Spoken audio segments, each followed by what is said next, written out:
అంటే ఈ రైడింగ్ అనేది ఏ ఊరు అంటే ఎందుకు స్టార్ట్ చేయాలనుకున్నారు? అంటే కొంతమంది పాపులర్ కావాలని కొంతమందికి యాహ్! ఉంటది. కొంతమందికేమో ప్రదేశాలు తిరగాలన్నది కొందరికి ఎక్సైట్‌మెంట్ ఉంటది. చూడాలి మనం బైక్ మీద ఎళ్ళాలి థ్రిల్‌గా ఉంటదని. యాహ్! మీరు ఎలా స్టార్ట్ చేశారు మీ జర్నీ?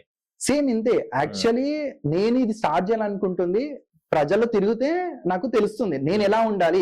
ప్రజల నుంచెల్లి తెలుసుకోవాలి. అంటే ప్రజలు ఏం ఎక్స్‌పెక్ట్ జేస్తున్నారు? మన దేశం నుంచెల్లి ఏం ఎక్స్‌పెక్ట్ జేస్తున్నారు? ఎలా ఉంటే వాళ్ళకి నచ్చుతుంది? ఎలా ఉండాలి? అంటే సొసైటీని ఎలా మార్చాలి? ప్రెజెంట్ ఉన్న సొసైటీలో మీరు చూస్తున్నారు. పోలీస్ డిపార్ట్‌మెంట్‌లో గాని, కొంతమంది గురించి మాట్లాడుతున్నాను. పోలీస్ డిపార్ట్‌మెంట్‌లో గాని, పొలిటీషియన్స్ గాని అండ్ మన ఏదైతే పబ్లిక్ ఉంటారో వీళ్ళ నుంచి చూస్తున్నాం. సో ప్రతి ఒక్క దగ్గర ఎలా ఉంటుందంటే ఏమి దౌర్జన్యం, ఏంది అక్రమాలు అని చెప్పేసి ప్రతి ఒక్కరికి ఇలా ఉంటుందన్నమాట. సో మనము ఇప్పుడైతే ఎట్లయితే జాబ్స్ లేని వాళ్ళకి జాబ్స్ అనేది క్రియేట్ చేపిస్తున్నాము, పూర్ పీపుల్స్ వాళ్ళకి ఏమో అమౌంట్ లైక్ మెడిసిన్స్ కి కావచ్చు, జ్యూస్ కి నేను చేసే చిన్న చిన్న అమౌంట్ హెల్ప్. సో వాళ్ళ లాంటి వాళ్ళకి ఇట్లనే ఏవైతే ఎవరికైనా ప్రాబ్లం ఉంది అని అంటే నా త్రూ అయ్యేంత హెల్ప్. సో వాళ్ళకి ఎలా ఉంటే నచ్చుతుంది అని చెప్పేసి సొసైటీని చేంజ్ చేయాలి ఫ్యూచర్ లో నాకున్న లెవెల్ కి ప్రెసెంట్ నేను బేసిక్ స్టెప్ బై స్టెప్ అనేది క్రియేట్ చేస్తున్నాను.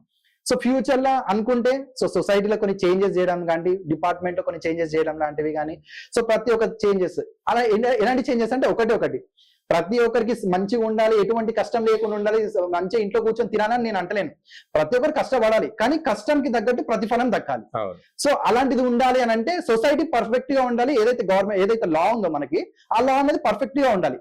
సో కొంతమంది వల్ల లా అనేది పర్ఫెక్ట్ గానే ఉంది, బట్ కొంతమంది వల్ల ఆ లా అనేది మిస్యూజ్ చేస్తున్నారు.